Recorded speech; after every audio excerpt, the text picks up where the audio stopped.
30 വയസ്സിനുള്ളിൽ 10 കല്യാണം.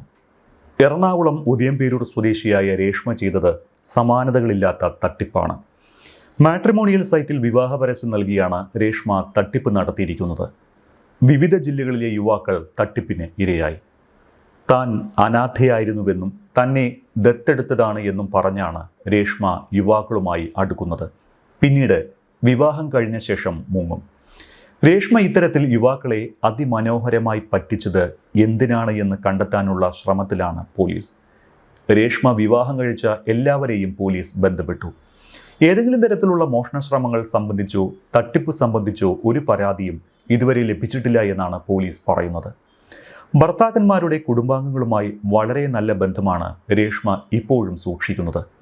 2014 എറണാകുളം സ്വദേശിയാണ് രേഷ്മ ആദ്യം വിവാഹം ചെയ്യുന്നത്. സമൂഹ മാധ്യമത്തിലൂടെ പരിചയപ്പെട്ട വൈക്കം സ്വദേശിയെ 2022 വിവാഹം ചെയ്തു. ട്രെയിൻ യാത്രയ്ക്കിടെ പരിചയപ്പെട്ട അങ്കമാലി സ്വദേശി, തിരുവനന്തപുരം, കൊല്ലം, തൊടുപുഴ, വാളകം സ്വദേശികൾ തുടങ്ങിയവരെയും വിവാഹം ചെയ്തു. വിവാഹശേഷം കൂടുതൽ കാലം ഒന്നിച്ച് ജീവിച്ചത് 2023 ജനുവരിയിൽ വിവാഹം കഴിച്ച കൊല്ലം സ്വദേശിയോടൊപ്പമാണ്. ഈ ബന്ധത്തിലാണ് കുഞ്ഞുണ്ടായത്. എന്നാൽ കുഞ്ഞിൻ്റെ പിതൃത്വത്തെ ചൊല്ലി ഭർത്തൃ വീട്ടുകാർ സംശയം പ്രകടിപ്പിച്ചത് പ്രശ്നമായി. അങ്ങനെ അവിടെ നിന്നിറങ്ങി. ഭൂരിഭാഗം ഭർത്താക്കന്മാരെയും ഒരാഴ്ചയ്ക്ക് ശേഷം ഉപേക്ഷിച്ച് കടന്നു കളയുകയാണ് രേഷ്മയുടെ രീതി. ബീഹാറിൽ സ്കൂൾ അധ്യാപികയാണ് എന്നാണ് എല്ലാവരോടും പറഞ്ഞിരുന്നത്.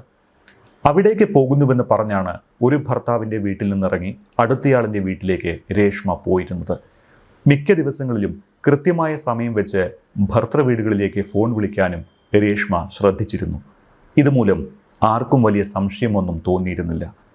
തൊടുപുഴ, വാളകം സ്വദേശികൾക്ക് ഈ വർഷം ആദ്യമാണ് രേഷ്മ വിവാഹ വാഗ്ദാനം നൽകുന്നത്. US നേഴ്സായ തൊടുപുഴ സ്വദേശി ഫെബ്രുവരി 17 നാട്ടിലെത്തി 19 രേഷ്മയെ വിവാഹം കഴിച്ചു. ചുരുങ്ങിയ ദിവസത്തെ ദാമ്പത്യത്തിന് ശേഷം 24 ഇയാൾ US മടങ്ങി. 29 വരെ ഭർത്തൃ വീട്ടിൽ കഴിഞ്ഞ രേഷ്മ തുടർന്ന് വാളകം സ്വദേശിയുടെ അടുത്തേക്ക് പോകുകയായിരുന്നു. വാളകം സ്വദേശിക്ക് നൽകിയ വാക്ക് പാലിച്ച് മാർച്ച് 1 വിവാഹം നടത്തി. സർട്ടിഫിക്കറ്റ് എടുക്കാനുണ്ട് എന്ന് പറഞ്ഞ് ഇറങ്ങിയാണ് ഇവിടെ നിന്ന് തൊടുപുഴയിലെ ഭർത്തൃ വീട്ടിലേക്ക് പോയിരുന്നത്. ഓൺലൈൻ വിവാഹ പരസ്യങ്ങൾ കണ്ട് ആദ്യം അമ്മയെന്ന് പറഞ്ഞ് വിളിക്കുന്ന രേഷ്മ തന്നെയാണ് പിന്നീട് വധുവെന്ന രീതിയിൽ സംസാരിക്കുന്നതും. ഇതിനിടയിലാണ് മാട്രിമോണി സൈറ്റ് വഴി കോട്ടയം സ്വദേശിയുമായി പരിചയപ്പെടുന്നത്.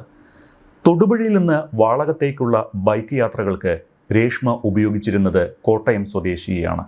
നെടുമങ്ങാടിന് സമീപത്തെ പഞ്ചായത്ത് അംഗവുമായുള്ള വിവാഹത്തിനായി ഈ മാസം 5 തിരുവനന്തപുരത്തേക്ക് രേഷ്മ എത്തിയത് ഈ യുവാവിൻ്റെ ഒപ്പമാണ്. തനിക്ക് ബീഹാറിൽ പോകണമെന്നും തിരുവനന്തപുരത്ത് ഒരാവശ്യം ഉണ്ട് എന്നുമാണ് കോട്ടയം സ്വദേശിയോട് പറഞ്ഞത്. ജൂൺ 5 വൈകിട്ട് കോട്ടയം സ്വദേശി രേഷ്മയുമായി വെമ്പായത്തേക്ക് പുറപ്പെട്ടു. ബീഹാറിലേക്ക് പോകും മുൻപ് താലികെട്ട് നടത്തണമെന്ന് കോട്ടയം സ്വദേശി പറഞ്ഞതോടെ യാത്രയ്ക്കിടെ ഒരു ക്ഷേത്രത്തിൽ കയറി. നട അടച്ചിരുന്നതിനാൽ വിവാഹം നടന്നില്ല. വിവാഹത്തിന് ശേഷം ഒരാവശ്യത്തിന് തൊടുപുഴയിലേക്ക് പോകുമെന്ന് രേഷ്മ നെടുമങ്ങാടുള്ള പഞ്ചായത്ത് അംഗത്തോടും പറഞ്ഞിരുന്നു.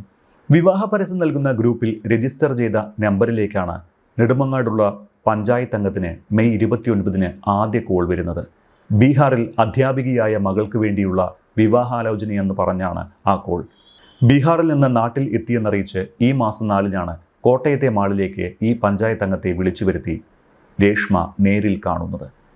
വിവാഹ തലേന്ന് വൈകിട്ട് വെമ്പായത്തെത്തിയ രേഷ്മയെ പഞ്ചായത്ത് അംഗം ഉഴമലക്കലിലെ സുഹൃത്തിൻ്റെ വീട്ടിലാക്കി.